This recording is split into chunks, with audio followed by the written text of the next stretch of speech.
Good evening everyone, welcome back to our channel. Today we will discuss about preparation of phenols. हमारा जो chapter चल रहा है वो है केमिस्ट्री ऑफ फिनॉल्स, जो कि हमने कल ही स्टार्ट किया है और कल मैंने उसकी इंट्रोडक्शन वीडियो में जो भी बेसिक चीज़ें थी रिगार्डिंग फिनॉल्स वो सारी चीज़ें आपके साथ डिस्कस की थी। आज हम फिनॉल्स की प्रिपरेशन की बात करेंगे। तो देखिए, फिनॉल्स की कुछ प्रिपरेशंस ऐसी हैं जो मोस्ट इम्पॉर्टेंट है, तो वो मैं आपको बताती चलूँगी कि कौन कौन सी जो हमारा मेथड ऑफ प्रिपरेशन है फिनॉल का वो ज़्यादा इम्पॉर्टेंट है, और जो इम्पॉर्टेंट होगा उसकी मैकेनिज़्म भी मैं आपको कराती रहूँगी।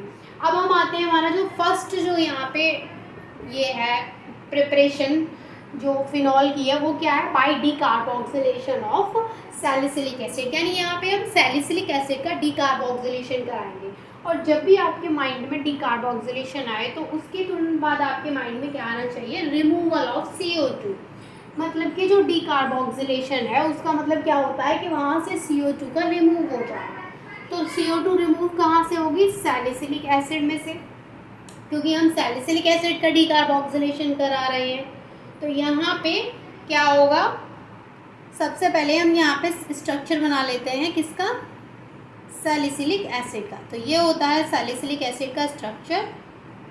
इसका जो एक और नाम है वो क्या है, 2 हाइड्रोक्सी बेंजोइक एसिड।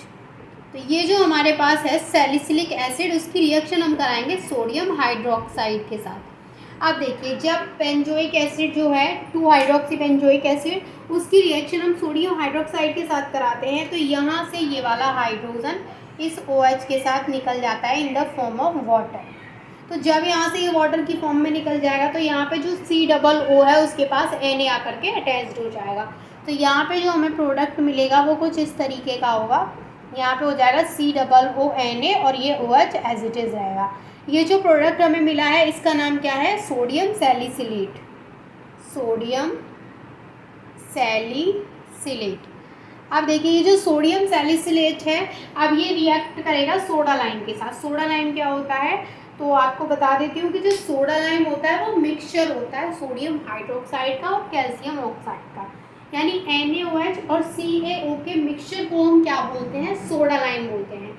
तो जो सोडियम सैलिसिलेट है वो फर्दर किसके साथ में रिएक्ट करेगा, वो रिएक्ट करेगा NaOH और CaO के साथ। तो इस तरीके से मैं यहाँ पे लिख देती हूँ कि ये NaOH प्लस CaO के साथ में रिएक्ट करेगा। जब ये NaOH CaO यानी कि सोडा लाइम के साथ में रिएक्ट करेगा तब हमें ये क्या प्रोडक्ट देगा, तब यहाँ से हमें मिलेगा फिनॉल। यानी ये यहाँ से COONA निकल जाएगा तो हमें यहाँ पे मिलेगा फिनॉल। और ये जो COONA वो किसकी फॉर्म में निकलेगा, Na2CO3 की फॉर्म।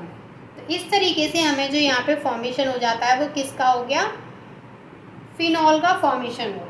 और Na2CO3 की फॉर्म में यहाँ से जो COONA है वो निकल गया। तो ये था हमारा first method of preparation of phenol, जिसमें कि हमने डीकार्बोक्सिलेशन ऑफ सैलिसिलिक एसिड करा करके वहाँ पे प्रिपेयर किया है फिनॉल। अब ये डीकार्बोक्सिलेशन का मतलब क्या होता है वो चीज़ मैं यहाँ लिख देती हूँ, removal of CO2, carbon dioxide gas का रिमूवल यहाँ से होता है सैलिसिलिक एसिड में से। तो हमें जो प्रिपरेशन है वो फिनॉल की होती है।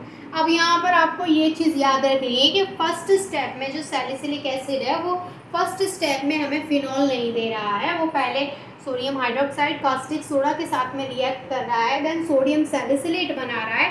तो यहाँ पे क्या हो रहा है, वाटर का मॉलिक्यूल भी बाहर निकल रहा है, ठीक है।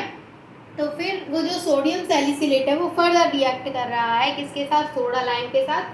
तो वो वहाँ पे, और हाँ एक और चीज़, ये जो सोडा लाइम और कैल्शियम ऑक्साइड के साथ में रिएक्शन हो रही है इसको हम यहाँ पे हीट करेंगे। इम्पॉर्टेंट चीज़ है कि इसको हम यहाँ पे हीट करेंगे तब ये रिएक्शन होगी, ठीक है।